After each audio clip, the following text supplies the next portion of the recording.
The elephant in the room that we all talk about all the time is the fact that the judiciary in these countries are in the pockets of government. And they need to, I'm speaking now to all of you judges in both countries, you need to get out of the pockets of the oligarchs and of the ruling class and of the governments and go, oh, hang on a minute. Let me remember why I went to law school. Oh, I know, I believed in the law.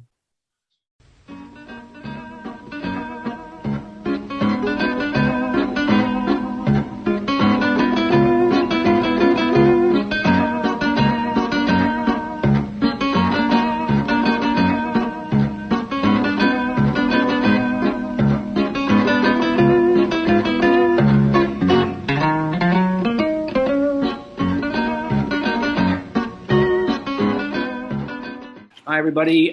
Back here, I'm Randy Credico Live on the Fly, here on the Progressive Radio Network. The video, by the way, of this show will be up later today at randycredico.com, Randy Credico Live on the Fly, and on Rokin later this week. So, as I said, we are being joined now by civil rights, human rights attorney, embattled, I don't like to use the word embattled, persecuted attorney, Steve Donziger. Welcome back. We had you on the show last week, and we were with Roger Waters. We talked about a lot of things, but there are a few things that we left out, and I'm glad you're back to not clear it up, but just to expand. Welcome back, by the way. Thank you, Randy. Good to see you. All right. So, look, I'm looking at this since I last spoke to you. What you're going against. You are going against, it's not David versus Goliath, it's David versus a regiment of Goliath. How have you been able to maintain your composure, maintain your enthusiasm, maintain your energy when you're fighting this multi-hydra-headed, Goliath? Well, first of all, I'm fighting out of my apartment in Manhattan, 60 law firms and 2,000 lawyers paid by Chevron to try to destroy me so they don't have to pay the indigenous peoples of Ecuador the $10 billion pollution judgment that I helped these communities win. That's what I'm up against. In addition, there's two federal judges, Lewis Kaplan and Loretta Preska, who are working hand in glove with Chevron and its law firms to carry out this demonization campaign in various legal cases where I've consistently been denied a jury, and they've now locked me up for 2 years in my house where I wear an ankle bracelet 24/7. And Chevron has actually funded dedicated websites to try to defame me, among other things I'm up against. So I'm up against a lot. But what you do have, Steve, is a growing network of support. Environmentalists around the world. This is the biggest environmental case in history. It's the biggest environmental and corporate accountability case ever, I believe, and many observers believe. Let me just say this. I'm up against a lot, but as you point out, life is a dialectical process. So they have, in my opinion, overreached, prompting a massive groundswell of public support for me, including 68 Nobel laureates, literally thousands of lawyers around the world, 37 bar associations, Amnesty International, Global Witness, Amazon Watch, some of the leading environmental and human rights groups. I am really fortunate. We have 22,000 people who have signed up to the campaign to try to free me and to help the Ecuadorians just over the last year. So, as my professor, law school professor, Charlie Nesson says, he says, Stephen, I think you have them right where you want them. And, that's not completely facetious. Like, you describe me at the beginning as embattled or persecuted. Well, I'm actually empowered by this whole experience. Now, I hate being detained and I want my freedom back. This is so unjust. It's such a human rights violation, but it has created conditions where, we have empowered our movement in a way that we can achieve our ultimate aim, which is not only to win the legal case, which we have done, but to force Chevron to comply with the rule of law and pay the people of Ecuador the money they owe them so they can clean up their ancestral lands, which have been poisoned by this deliberate mass toxic dumping by Texaco, now owned by Chevron. So The fundamental problem is we need to clean up the pollution, save lives, save indigenous cultures. Connected to that is my personal situation where Chevron is trying to destroy me as a way to meeting its legal and ethical obligations to the people of Ecuador. But, you know, as bad as this is, I feel okay. I feel resilient. I feel strong. I'm supported by my wife and son and a lot of people. We are going to get through this. Well, let me ask you about that. I mean, this definitely impacts your family. How are they dealing with it? How is your kid coping with going to school, knowing that his father, he understands that you are a target, you're being persecuted, you haven't done anything wrong. He understands that, right? Well, it's tough. Of course he does. But, you know, not everybody does. So when he, you know, deals with his friends or his friends' parents, you know, and if you Google me, you know, part of what Chevron's trying to do by locking me up is making me, they want to make me look like a criminal. They're trying to criminalize human rights advocacy through me, through my experience. So, you know, as a child, it's not easy. I mean, first of all, the ankle bracelet, you know, if I'm around my house wearing shorts and my son has a friend coming over, there's a moment of like, hey, Dad, put on your pants. Or some of his friends know about it and it doesn't matter, you know, but there's always an added level of stress he has to deal with on top of the fact that I can't be fully a father to him. I cannot, on the spur of the moment, go to the park or go to the beach or take my family out to dinner or go on a vacation. You know, I've been stuck here now.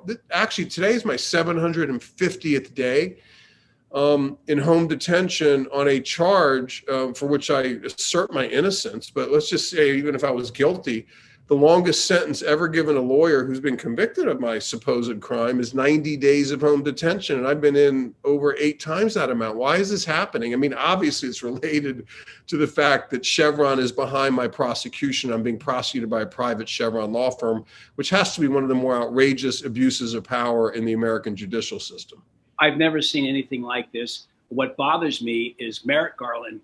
He didn't initiate this prosecution. The U.S. attorney in the Southern District, she didn't initiate this prosecution. So if they get away with it, they still look bad. I'm talking about if Preska and the prosecutors get away with it, the private prosecutors, it makes Merrick Garland look bad and that entire justice system, since they don't want to have a part of it, but it still reflects back on them. So what is their answer? What do they do about this at this point to bail out of it? My position is Merrick Garland, the Attorney General of the United States, needs to step up and prosecute me. That is, take back the prosecution of me from the private Chevron law firm, which is abusing its power and locking me up when no one's ever been locked up for this, okay? And it needs to go, the DOJ needs to prosecute this. I mean, you can't have a conflicted, financially interested person, that Chevron lawyer Rita Glavin, you know, wielding the power of the United States government to lock up an opponent of her private client. And that's what's happening here. So, you know, I'm disappointed so far in Merrick Garland. I respectfully call on him and the Biden administration, Kamala Harris, to look at this, review this case, stop it right now and take it over. I will point out that initially the DOJ refused to prosecute me on these very charges, which is why Judge Kaplan, who's been after me for 10 years, appointed the private Chevron law firm. No normal, neutral prosecutor would ever take this case. It's bogus, okay? I did nothing wrong other than litigate civil discovery disputes with Chevron in a civil case that led to me being locked up. So, you know, Merrick Garland now needs to step up and take this case back. You know, the 6 congresspersons, including AOC, Jamie Raskin, Jim McGovern, Cori Bush, Jamal Bowman, and Rashida Tlaib have sent him a letter asking him to do just that. So we are continuing to call on Merrick Garland to take back this prosecution. As I said earlier, Randy, I'm probably the only lawyer in U.S. history who's actually begging the DOJ to prosecute him. We got just a few minutes left. There are 2 questions I wanted to ask you. First of all, if they are successful and they do put you in jail, what kind of message does that send to other environmentalists who want to do what you're doing, have done? Part of the objective of Chevron and its judicial allies is to weaponize me to intimidate other human rights lawyers, activists, earth defenders, and water protectors. including people right now who are trying to block the Line 3 pipeline in northern Minnesota. I mean, there's all sorts of protests happening all across our country to try to block the fossil fuel industry, which is destroying the planet, from expanding its operations. And, you know, the industry is under threat on lots of levels, including economic, political, and protesters. And they're angry, and they are trying to use me as an example to intimidate people and scare the heck out of them so that they don't protest and they don't do this work. But again, I don't think it's working. So many people have rallied to the cause of Stephen Donziger and the broader cause of his work and the Ecuadorians that I think it's backfiring, and ultimately, you know, will really backfire. But the purpose, no doubt, is to weaponize my experience to try to intimidate other activists. Absolutely. So the other question is, you are going against a trillion-dollar corporation, basically. They got unlimited funds. You are fighting this basically on the contributions of individuals, and people can contribute to you at DonzigerDefense.com. That's DONZIGER Defense.com. And then they can contribute there, because I know you need the money. It's not the lawyers that are doing it pro bono in the courtroom. It's all the other work that's got to be done. It's got to be massive to combat what Chevron has and their billion-dollar law team. Now, the big deal is people need to show up October 1st at 8 a.m. How important is that? It's extremely important, but to be clear, people in the New York area need to show up in Manhattan at the federal courthouse, 500 Pearl Street, 8 a.m. October 1st. That's the day of my sentencing. We are going to have a big rally with a lot of very important people speaking. Roger Waters, Susan Sarandon, my lawyers, Ron Kuby and Marty Garbus. Ecuadorian leaders will be there before we head into court, and we demand that Judge Preska end this process and free me, like take this ankle bracelet off. You know, I have an appeal, by the way, of her guilty finding. She found me guilty of contempt of court after a 5-day trial where I was not given a jury. And she read the newspaper during part of the proceedings. She needs to release me. Okay, the issue on October 1st is, will she, on top of my 2+ years of home detention on a misdemeanor with a maximum sentence of 6 months in prison, will she, on top of those 2+ years, unprecedented, by the way, also put me in jail? It really needs to stop. And I'm going to respectfully ask Judge Preska to end this and let the appeal play out, and just recognize that whatever punishment I deserve, and I think we have a difference of opinion, she and I, over whether I deserve any punishment, but whatever punish I might deserve, it's been more than sufficient, my 2+ years in house arrest. This needs to end. Take the ankle bracelet off. Let me continue my human rights work. Let you live a normal life with your kid. Go to the ballpark, go to Little League games, or now Pony League games. That's October 1st, folks. I will be there.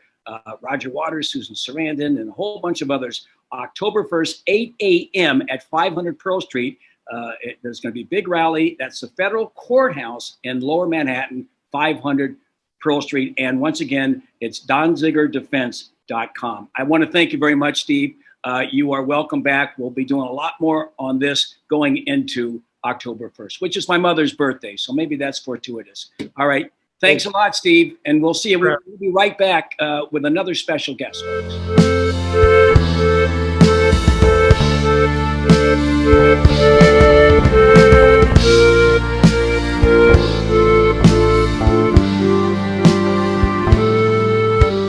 Does everybody in the bar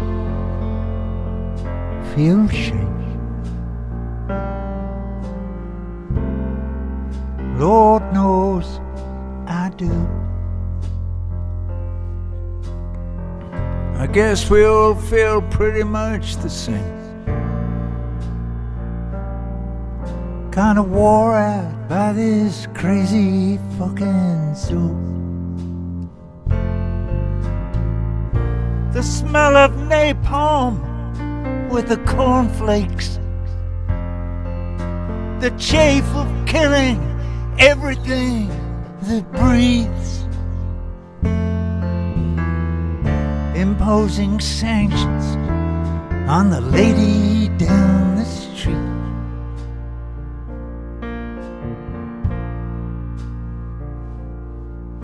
till she takes the hint and packs her bags and leaves.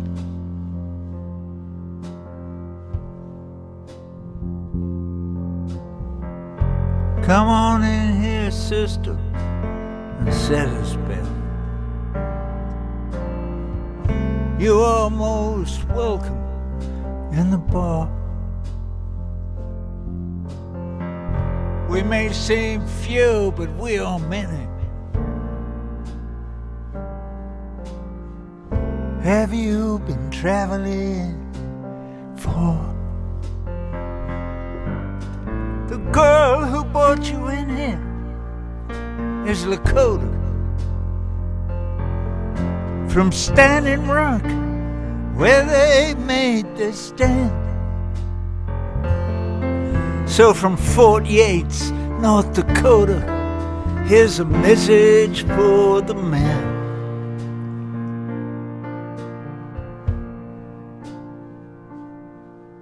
Would you kindly get the fuck off our land?